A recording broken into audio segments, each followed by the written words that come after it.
Who was the most powerful woman in ancient history?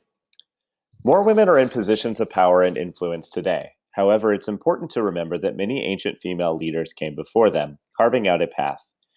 It's also important to note that men have long written the history books. They tell stories about men. Women often only appear in stories when they're being insulted or criticized. Still, history is filled with powerful women. Three leading historians shared how they think women's power worked in the ancient world. They also have some ideas about who was best at working it. Soft power. Anila Barnes is a classics professor at Coastal Carolina University. She notes that too often we think only of power in terms of public figures, especially those in government. That space is particularly male dominated, she notes. In turn, she says men become associated with power. Barnes thinks that just influence itself can be power, no matter your job title. Cleopatra was the last ruler of the Ptolemaic dynasty. This was a powerful family that ruled Egypt for nearly 300 years.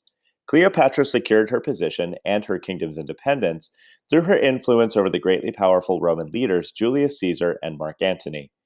Many ancient writings and Hollywood movies show Cleopatra as gaining power through her beauty. Barnes believes this is unfair and incorrect.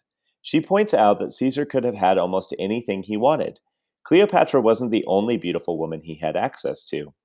At one point, the emperor sided with Cleopatra against her brother, Ptolemy the 15th or 14th, during a conflict. Barnes thinks this is not because she was more beautiful, but because he knew she had the power to take and hold the throne. Warrior queens.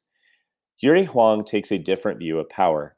She teaches about women in ancient history at Gustavus Adolphus University. Power is most often thought of as having control and authority, she says. While influence is a form of power, it is not the same as direct control and authority over others. Wong thinks the Greek queen Artemisia of Halicarnassus was an example of direct power. Artemisia was a respected naval commander allied with the Persians against the Greeks. She apparently betrayed her own Persian allies when defeat seemed certain during the important Battle of Salamis in 480 BC. Yet she still had the admiration of both the Greeks and the Persians, especially the Persian king Xerxes. He praised her cleverness and followed her advice, says the historian Herodotus. Wang thinks other warrior queens deserve recognition too. One example is Tamaris, leader of the Central Asian tribe of the Maskatai. She defeated Persian King Cyrus the Great in 530 BC.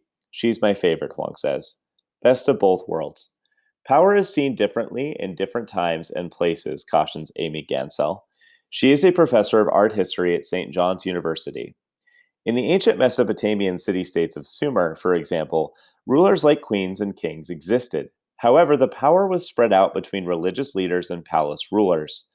For example, Enheduanna was a princess. However, she also became high priestess of one of Sumer's most powerful cities. Her surviving poems and prayers make her the first known poet with a recorded name. She was even a political leader.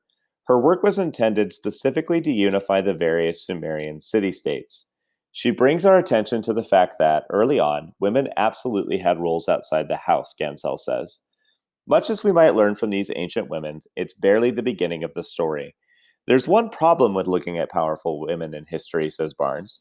We overlook the importance of ordinary women and the role they played on a daily basis in their communities and families. Wong points out that the individual women may have taken power. Still, that doesn't always mean all women were empowered or had rights. Trying to challenge systems of power might work against you, she said. We've got to change the way we think in order to understand, adds Gansell. When things start to make sense is when we have to do more research. Ultimately, continuing to question and learn is the only way to elevate these voices left out of history. Until we fill these holes in history, Barnes says, the story will never change.